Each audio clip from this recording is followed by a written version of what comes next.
As President Trump and governors across the nation prepare to reopen the economy, they're also looking at ways to safely reopen churches. When Americas Stefan Kleinhenz caught up with a pastor serving on the National Coronavirus Recovery Commission and the President's Faith Task Force to help reopen places of worship.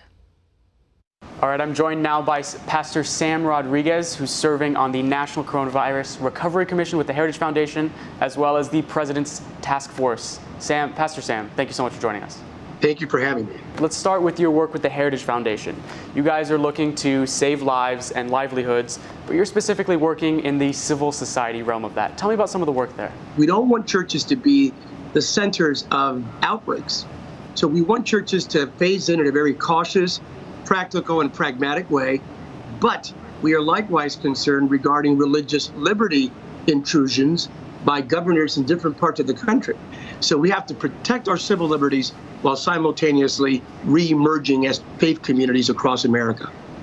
So that brings me to my next point, where during this pandemic, we saw a lot of people trying to react quickly because this is such an unprecedented, uncharted territory. Of course. A lot of people were saying that the government oversteps its authority in closing churches and telling churches they can't gather. What are your thoughts on that? And looking back, knowing what we know now, how could they have done it better? I would agree. And William Barr agrees.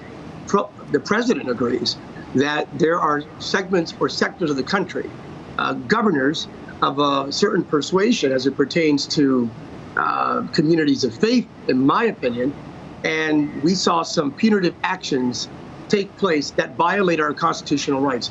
Ladies and gentlemen, we don't sacrifice our constitutional rights on the altar of a pandemic or on the altar of a crisis. We can't sacrifice truth on the altar of political expediency or even a crisis. So we understand as American citizens, we have responsibilities collectively.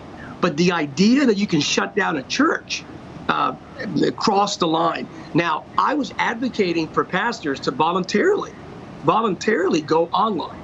And right now, I am exhorting and encouraging pastors to phase in maybe 25% of building capacity for the first 2 weeks, 50% second month, 75% third month.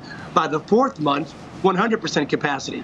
All things being equal, with all CDC recommendations fully in place, social distancing in the first 2-3 phases. Going forward, how do you hope to advise the relationship between churches and government to make sure something like this doesn't happen again? We really have to build a legal firewall, and we have to put, legally speaking now, let me use colloquialisms or metaphors, we have to put the fear of God in governors who attempt to cross the line and shut down churches in perpetuity.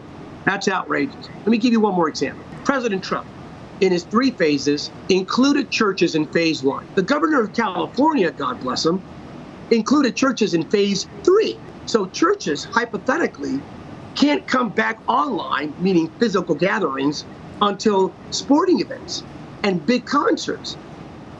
I argue that the spiritual health of a nation is equally and as essentially important as the mental and economic health. Pastor Sam Rodriguez working hard with the Heritage Foundation and the President's Task Force to reopen churches in America. Thank you so much for joining us. Thank you for having me. Want to see more videos like this? Click on the link below and subscribe to One America News on YouTube. And call your cable provider and kindly demand that One America News is added to your lineup. Call and subscribe today.